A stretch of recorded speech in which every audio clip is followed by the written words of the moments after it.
I would imagine that you would feel like, hey, I just spent $100 for this game and now it's on Game Pass, a service that I already subscribe to.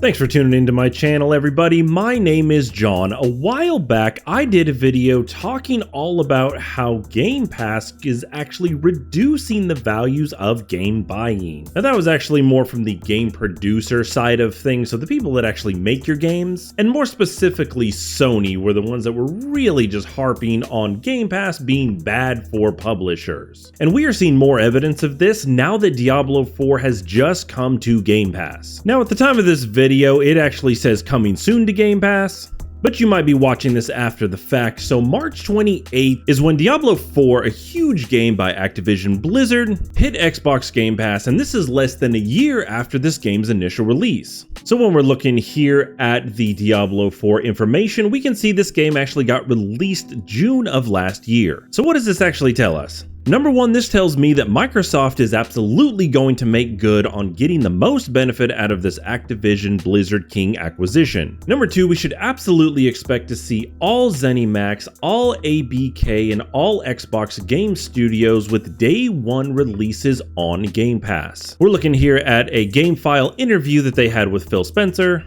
and he expressly states that the intent of Xbox is to get all of these day one released on Game Pass. Now, for me as a longtime Game Pass subscriber, that is an amazing value, because when Diablo 4 came out, my good friend Keith Lake absolutely bought this game on release. And my thought process was, Microsoft is acquiring ABK, and I wanted to keep my ear to the ground of, hey, is Diablo 4 actually going to become part of Game Pass? Now, of course, when this game got released, Microsoft was still in the middle of doing its acquisition, and while we didn't get a lot of games right away after the acquisition to Game Pass, I feel like I just knew that these games were going to start trickling in. Now, Diablo 4 being a really big heavy hitter, I wasn't as sure for this one, but ergo, Microsoft proves once again that it is going to be the best value in gaming, and it gets it to its service 9 months after initial release. Now, I'm the type of person, I don't necessarily need to play a game right away brand new on release, and I feel like if you wait through some of these things, you're actually going to get a better version of the game. Over the last 9 months, Diablo has had a ton of chances to patch anything that went wrong, to do any type of game-breaking improvements, and I did a whole video about should we be actually waiting to buy games. You can check that out right here, but that's even an illustration for 9 months. With Call of Duty and all of these other huge titles, we're going to start expecting them day one. Now, I know this can be kind of a drawback for people if you're the type of person that wants to buy huge heavy hitters like Diablo 4 on release, especially when you consider the different versions of the game, base game $70 and then $90 and then $100 for the Ultimate Edition. I would imagine that you would feel like, hey, I just spent $100 for this game and now it's on Game Pass, a service that I already subscribe to. I would caution people about buying these games from ABK, from anything that is ZeniMax, anything that is going to be Xbox Studios, and I would absolutely shift my thinking to just understanding that these games day one moving forward will be on Game Pass. And the last question is, Microsoft,